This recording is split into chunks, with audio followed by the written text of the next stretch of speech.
예, 어제 정부가 내놓은 부동산 종합 대책에 대한 여야의 반응은 극명하게 엇갈렸습니다. 향후 입법 과정에서 난항이 예상됩니다. 문재인 대통령이 어제 사법부 70돌 기념식에서 사법농단을 처음으로 언급했습니다.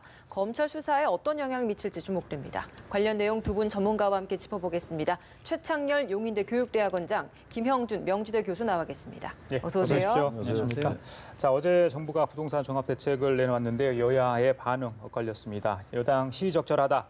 보수 야당은 중산층에 대한 세금 폭탄이다 이런 얘기를 했습니다. 글쎄요, 국회 입법 항목과 세율은 입법을 해야 되는 건 과정인데 쉽지 않을 것 같습니다, 교수님. 중산층에 대한 세금 폭탄은 저는 아닌 것 같아요. 그래요? 네. 이번에 이제 그 여러 가지 내용이 있습니다만 이른바 이제 조정 대상 지역이라고 아파트 가격, 예. 부동산 부동산 가격이 급등한 지역 이런 데가 서울 전역하고 세종시 등 전국의 한 43개 지역이라고 합니다만. 그 지역의 1가구 2주택자를 포함해서 3주택자에 해당됐었는데 지난 7월 개편안에는 2주택자를 포함해서 종부세를 올린 거거든요. 3.0%에서 3.2%포인트로 올렸는데 중산층들이 그렇게 1가구 2주택도 별로 없어요, 사실은. 그래서 전 이 개편안 이번 이제 어제 대책을 발표했는데 물론 말씀처럼 국회에서 통과가 돼야 되는 거긴 합니다만 전 그것이 입법화된다 하더라도 전 국민의 98% 이상은 저는 그 정도는 별 영향 안 받을 것 같거든요. 예. 그래서 이거를 무슨 중산층의 세금 폭탄 이렇게 보는 관점은 그럼 뭐를 받고 있다라는 거예요, 도대체? 예. 이것도 무슨 뭐 중산층에 대한 폭탄이라면 저는 그래서 야당의 이러한 관점은 좀 맞지 않는다고. 알겠습니다. 교수님 이야기 좀 드려야 될 것 같습니다. 네, 한국갤럽이 조금 전에 이제 발표를 했는데요. 그 여론조사입니다. 그러니까 10일에서 13일까지 조사를 한 거고요. 1,001명을 상대로 했기 때문에 95% 신뢰 수준에서 플러스 마이너스 3.1 편중 없지 않게 됐습니다.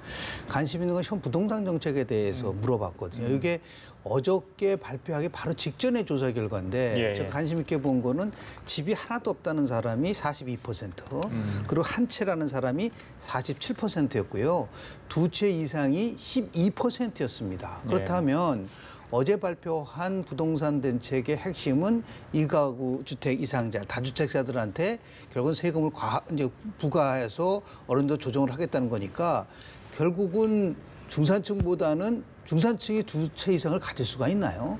그러니까 결국은 12%에 해당되는 다가구 갖고 있는 분들에 대해서 이제 세금을 강화시키고 또 이제 앞으로 투기 목적을 갖고 있는 분들에게는 결국은 대출을 조이겠다라는 부분이 있기 때문에 다만 지금까지 8번째 이제 부동산 대책을 마련했는데 어저께 물론 이제 공급에 대한 부분은 이제 20일 날 발표를 한다고 했기 때문에 이 세금과 결국은 청약과 대출이라는 이 부분을 가지고 조이는 부분 하나하고 공급을 가지고 줄이는 방법 이 두 가지가 조화를 이루어내지 않으면 저는 또다시 9번째 부동산 대책에 나올 수도 있다라는 거죠. 그러니까 결국 부동산 전문가들은 이 정책이 성공하냐 성공하지 않냐는 2~3개월 내에 저는 결국은 판가름이 날 거라고 봅니다. 근데 문제는 이것을 자꾸만 국회가 이렇게 정쟁으로 몰고 가버리면은 큰 틀 속에서 보면 그래서 야당도 이게 무조건 반대를 할 것이 아니라 정말 부동산에 대한 부분들에 대해서는 초당적으로 이 문제를 해결하자라고 하는 의지를 보여줘야 되지 않느냐.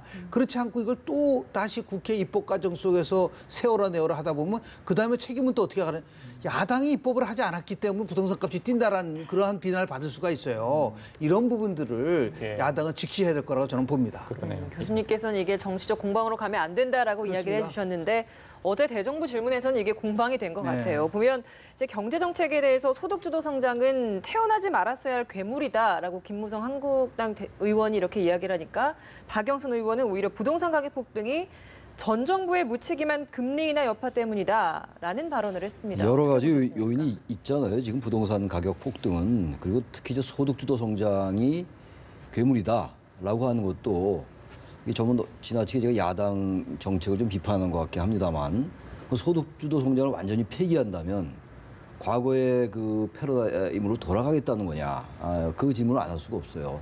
단지 소득주도 성장의 일부라고 얘기하는 최저임금 인상의 속도 이런 부분들은 정부도 인정을 했잖아요. 그런 것들에 대해서 면밀하게 검토 없이 최저임금 인상이 된 거 이거는 제가 봐도 정부가 일말의 책임이 있습니다. 상당 부분 책임이 있는데 그렇다고 소득주도 성장 완전히 폐기해버리면 우리나라의 경제 운영 방식 자체가 대기업 위주의 경제 운영 방식이었잖아요. 그러다 보니까 경제력이 집중되고 이러다 보니까 빈부격차가 심화되고 이런 결과를 낳았던 거예요. 예. 그래서 뭔가 이 패러다임을 바꿔보자라고 해서 나온 게 소득주도 성장인데 이 정책의 디테일에 있어서 많은 문제가 있는 것 같아요. 정부도 인정하는 것이고 그렇다면 그것을 개선하고 속도를 조절하고 이렇게 가야 되는 것이지 야당이라 해서 특히 제1야당을 중심으로 이런 얘기가 많이 나오는데 야당도 보수 야당도 있고 이제 이른바 진보 야당도 있으니까 뭐 야당이라고 뭉뚱그리면 안 될 것 같긴 합니다만 이걸 완전하게 소득주도 성장이 괴물이다라고 얘기해버리면 뭘 어떻게 하겠다는 겁니까? 네. 나는 그래서 지금 부동산 정책을 보는 관점도 그렇고 이 경제 정책을 보는 시각도 그렇고 제1야당이 뭔가 좀 프레임을 좀 바꿀 때도 됐어요. 이제 정말 언제까지 이 구도로 그대로 가겠다는 건지 모르겠습니다. 예. 경제정책 혼선 관련해서 경제라인 문책 얘기가 지난번에 개각 네네. 전후로 많이 나왔지 않습니까? 이번에는 빠져 있어서 사실은 몇 개 부처는 물론 있습니다만 경제부총리하고 장하성 정책실장이 아마 타깃이 아니었나 싶은데 어제 아마 그 관련해 가지고 이낙연 총리에게 질문을 한 것 같아요. 그랬더니 문재인 대통령이 문제가 있는지 충분히 살펴보고 있다고 이렇게 이제 답을 했습니다. 어떤 뉘앙스로 저희들이 좀 받아들여요? 이낙연 총리는 이제 장관과 관련돼서 해임 건의안을 할 수 있는 것이 헌법상 보장이지만 대통령실 비서실을 가지고 총리가 이렇다 저렇다 얘기할 수 있는 거는 어떻게 보면 월권이라고 볼 수도 있는 부분들이 있는 것이죠. 그런데 지금 소득주도 성장론에 대해서 폐기를 강하게 주장을 하고 있지만 결국은 경제는 성과를 가지고 평가를 하는 겁니다. 그저께 8월 고용 쇼크는 진짜 어마어마한 거거든요. 지금 김동연 부총리도 어저께 인터뷰를 통해서 9월 달 고용 지표가 나아질 거라고 전혀 생각하지 않는다고 솔직하게 얘기할 정도로 말이죠. 그렇다고 한다면은 결국 일자리를 만드는 그 정책을 위해서 소주 성장을 1년 4개월 했는데 만약에 성과가 나지 않았다면 이제는 포기가 아니라 수정으로 가야 되는데 결국 일자리를 정부가 아니라 민간 기업이 만든다고 한다면 크게 세 가지가 바뀌어져야 됩니다. 하나는 뭐냐면 규제 혁신을 통해서 과감한 구제 개혁을 해야 된다. 예. 두 번째는 기업들이 투자하기 좋은 환경을 만들어줘야 되고 마지막으로는 정책 수단. 그러니까 예를 들어 최저임금 같은 경우에도 김동연 부총리가 얘기했지만 탄력 근로제에 대한 기준을 조금 변화시키겠다. 3개월에서 6개월로 바꾼다든지 이런 식으로 속도를 조절하는데 이러한 여러 가지 정책을 일단 한번 해봐야 된다는 거예요. 그렇지 않고 지금 담론 논쟁만 지금 계속 벌이고 있는 거예요. 이거는 국민들로 봐서는 지극히 잘못된 시각이고 예. 무엇인가 성과를 낼 수 있는 거를 하고 지금 제가 얘기한 이 세 가지 정책에 관련돼서 만약에 경제부총리가 정권을 가지고 예. 했는데도 불구하고 일자리가 늘어나지 않았다. 그럼 책임지고 물러나면 되는 겁니다. 그런데 그런 정권을 주지 않은 상태에서 지금 자꾸만 청와대하고 부총리하고의 갈등선을 포함해서 청와대가 모든 것을 주도 이번에 부동산 정책도 저는 마찬가지라고 보는데 지금 시민사회 수석이 전부 다 이거 주관하고 있어서 결국은 다른 국토부라든지 기재부도 어떤 면에서 봤을 때 핵심을 못 건드렸다는 그런 평가도 있을 수 있단 말이에요. 이런 면에서 봤을 때 이제는 청와대 중심의 이런 그 정치에서 책임 총리, 책임 장관 이거는 대통령의 고약한 사항이에요. 예. 한 번 정도는 이제 전폭적으로 김동연 부총리한테 책임을 실어주고 그리고 나서 결과가 나오지 않으면 예. 책임을 묻는 그런 식의 전환이 좀 필요하지 않을까 생각을 좀 합니다. 전혀 지금 소득주도 성장 얘기를 하는데 정부가 소득주도 성장을 별로 아직은 내놓은 정책 수단도 많지도 않아요, 사실은.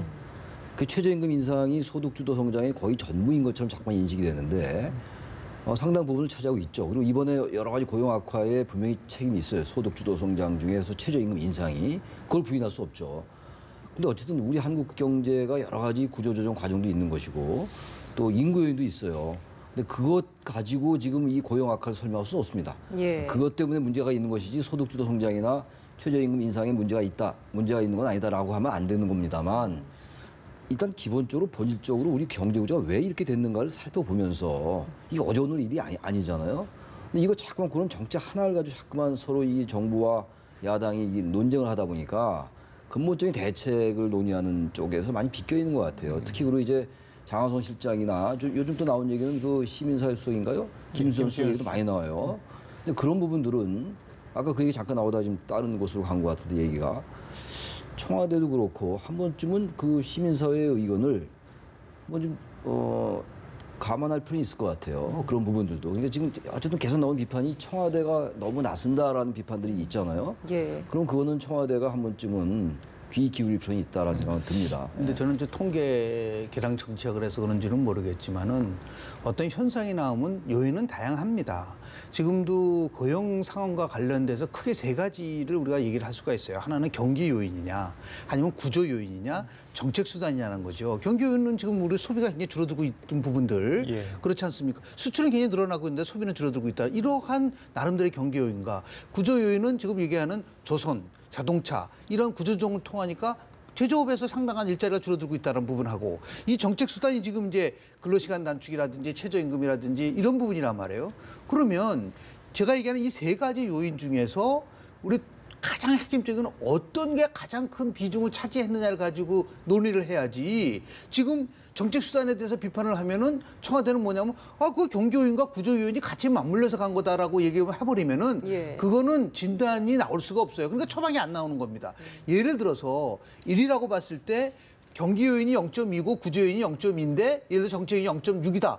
그럼 0.6에 대한 부분들이 비중이 크기 때문에 이것을 고쳐나가겠다라는 그러한 전향적 자세를 보여야지 자꾸만 이것을 여러 요인이 있기 때문에 문제가 된 것이 꼭 정책 수단 때문에 문제가 되지 않은 것이다라고 항변을 하는 순간 고용률은 떨어지고 소득은 줄어들고 일자리는 없어지고 이러한 부분들에 대해서 지금 청와대는 좀 실력을 발휘해야 된다. 그러려고 한다면 지금 천하의 인재를 모아서 경제를 살릴 수 있는 정말 큰 변화를 주지 않으면 예. 저는 이거를 극복하기가 어려울 수도 있다는 말씀 좀 드립니다. 네, 좀 요인을 구체적으로 세분화해서 어떤 부분에서 그래서 어느 가장 큰 요인에 요인이 의해서 있는지를 냈는지, 예. 중점적으로 짚어야 된다라고 이야기를 해주셨습니다. 어제 이제 국회가 대정부 질문이나 인사청문회를 미루자라고 야당에서 보수 야당에서 이제 제안을 했었는데 여기에 대해서 민주당이 계속해서 안 된다라고 이야기를 하다가 어제 갑자기 극적으로 타결을 했습니다. 민주당이 이렇게 갑작스럽게 양보를 하는 건 좀 어떤 배경이 있다라고 대정부 보십니까? 질문이 17일부터 18일까지로 돼 있고 인사청문회가 19일, 20일이란 말이에요. 근데 이제 남북 정상회담은 18일부터 20일. 그럼 남북 정상회담의 모든 보도가 거의 99%가 쏠리지 않겠어요? 99% 너무 좀 심하게 얘기했는지 모르지만, 근데 인사청문회와 대정부 질문 굉장히 중요하잖아요. 대정부 질문이 뭐 정쟁적 요인이 없는 건 아니라 하더라도 대정부 질문을 통해서 국회가 그 정부를 견제하고 비판하는 거 아니겠어요? 근데 18일부터 20일이 정상회담인데 이렇게 하면 이건 이 주목도가 현저히 떨어져요. 저는 예. 그래서 민주당이 그런 부분들을 살핀 거라고 봐요. 왜냐하면 예. 명분이 없죠. 이걸 계속 이제 원래 합의된 거니까 합의된 거. 이때 하자. 예. 근데 그 이후에 이제 남북 정상회담은 잡힌 거니까 촉박하게 잡혔잖아요. 그럼 이 상황 변화의 그것을 감안해야 되겠죠. 저는 그래서 민주당이 받아들인 게 아닌가라고 생각합니다. 예, 알겠습니다. 그 남북 정상회담 이후로 이제 뭐 대정부 질문, 인사청문회가 좀 미뤄진 부분이 있는데 4일 남았지 않습니까? 네. 그 지난번에 국회의장단하고 그다음에 여야 5당 대표 평양 가는 문제 글쎄요, 아직 해결이 안 된 것 같아요. 뭐 특사를 보내느니 아니면 뭐 일부 찬성 가겠다고 밝힌 분들만 가는 것인지 아니면 정말 다 갈 수 있게 또 청와대에서 뭔가 액션을 취하는 건지 어떻게 보십니까? 청와대가 액션을 취할 수 있는 유일한 길은 대통령이 직접 설득하는 방법밖에 없습니다. 저는 예를 들어서 비서실장이라든지 아무리 정무수석이 가가지고 당대표를 만나봤자 그거는 오히려 저는 해법이 아니라고 봅니다. 대통령이 직접이요. 저는 그래서 그런 면에서 보면 참 우리 청와대가 디테일에 약하다고 보는데 이게 얼마나 중요한 순간입니까?